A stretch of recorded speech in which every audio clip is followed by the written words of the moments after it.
తెలంగాణలో కొత్తగా రూపొందించిన భూభారతికి సంబంధించి పోర్టల్ను ప్రభుత్వం అందుబాటులోకి తీసుకువచ్చింది. దీన్ని శిల్పకళా వేదికలో ముఖ్యమంత్రి రేవంత్ రెడ్డి ప్రారంభించనున్నారు. 4 మండలాల్లో భూభారతి ప్రయోగాత్మకంగా అమలు చేయనున్నారు. మద్దూరు, నేలకొండపల్లి, వెంకటాపురం, లింగంపేటలో అమలు చేయనున్నారు. ఈ నెల 17 నుంచి 4 మండలాల్లో రెవెన్యూ సదస్సులు నిర్వహించనున్నారు.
తెలంగాణలో కొత్తగా రూపొందించిన భూభారతికి సంబంధించిన పోర్టల్ను ప్రభుత్వం అందుబాటులోకి తీసుకువచ్చింది.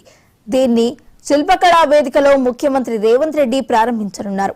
4 మండలాల్లో భూభారతి ప్రయోగాత్మకంగా అమలు చేయనున్నారు.